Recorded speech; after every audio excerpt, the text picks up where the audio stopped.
신명기 21장. 주 당신들의 하나님이 당신들에게 주셔서 차지하게 하시는 땅에서 누구에게 살해되었는지 알 수 없는 사람의 주검이 들에서 발견될 때에는 장로들과 재판관들이 현장에 나가서 그 주검 주위에 있는 성읍들에 이르는 거리를 재십시오.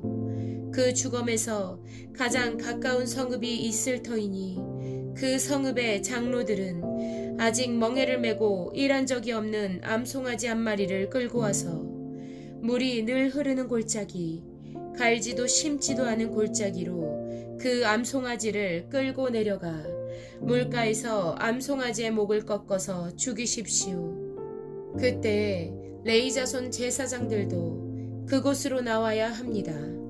그들은 주 당신들의 하나님이 선택하셔서 주님을 섬기며 주님의 이름으로 축복하는 직책을 맡은 사람으로서 모든 소송과 분쟁을 판결할 것입니다. 이때 피살자의 주검이 발견된 곳에서 가장 가까운 성읍의 장로들은 물가에서 목이 꺾인 암송아지 위에 냇물로 손을 씻고 아래와 같이 증언하십시오. 우리는 이 사람을 죽이지 않았고 이 사람이 살해되는 현장을 목격하지도 못하였습니다. 주님께서 속량하여 주신 주님의 백성 이스라엘의 죄를 사하여 주시고 주님의 백성 이스라엘 사람에게 무죄한 사람을 죽인 살인죄를 지우지 말아 주십시오. 이렇게 하면 그들은 살인의 책임을 벗게 됩니다. 이렇게 해서 당신들은 당신들에게 지워진 살인의 책임을 벗으십시오. 이렇게 하는 것은 주님께서 보시기에 옳은 일입니다. 당신들이 적군과 싸울 때 주 당신들의 하나님이 적군을 당신들의 손에 넘겨주셔서 당신들이 그들을 사로잡았을 때 그 포로들 가운데서 마음에 드는 아리따운 여자가 있으면 그를 아내로 삼아도 됩니다. 그 여자를 아내로 삼을 남자는 그 여자를 자기 집으로 데리고 가서 그 머리를 밀고 손톱을 깎고 잡혀올 때 입었던 포로의 옷을 벗게 하여야 합니다. 그리고 한 달 동안 집안에 있으면서 자기의 부모를 생각하면서 애곡하게 하여야 합니다. 그런 다음에라야 동침할 수 있습니다. 이렇게 하여 부부가 됩니다. 그 뒤에 그 여자가 더 이상 남편의 마음에 들지 않으면 그 여자의 마음대로 가게 하여야 하며 돈을 받고 팔아서는 안 됩니다. 남편이 그 여자를 욕보였으므로 종으로 팔아서는 안 됩니다.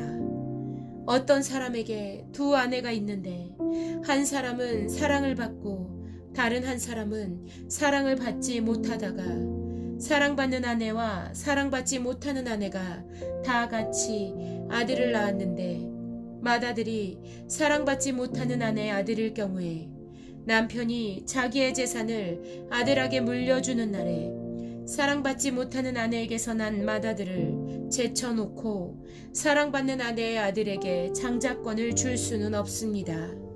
반드시 사랑받지 못하는 아내의 아들을 맏아들로 인정하고 자기의 모든 재산에서 두 몫을 그에게 주어야 합니다.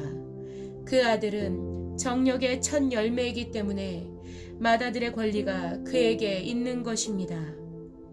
어떤 사람에게 아버지의 말이나 어머니의 말을 전혀 듣지 않고 반항만 하며 고집이 세어서 아무리 타일러도 듣지 않는 아들이 있거든 그 부모는 그 아들을 붙잡아 그 성읍의 장로들이 있는 성문위의 회관으로 데리고 가서 그 성읍의 장로들에게 우리의 아들이 반항만 하고 고집이 세어서 우리의 말을 전혀 듣지 않습니다. 방탕한 데다가 술만 마십니다 하고 호소하십시오. 그러면 그 성읍의 모든 사람이 그를 돌로 쳐서 죽일 것입니다. 이렇게 하여서 당신들 가운데서 악을 뿌리 뽑아야 합니다. 그래야만 온 이스라엘이 그 일을 듣고 두려워할 것입니다. 죽을 죄를 지어서 처형된 사람의 주검은 나무에 매달아 두어야 합니다. 그러나 당신들은 그 주검을 나무에 매달아 둔 채로 밤을 지내지 말고 그날로 묻으십시오. 나무에 달린 사람은 하나님께 저주를 받은 사람이기 때문입니다. 당신들은 주 당신들의 하나님이 당신들에게 유산으로 준 땅을 더럽혀서는 안 됩니다.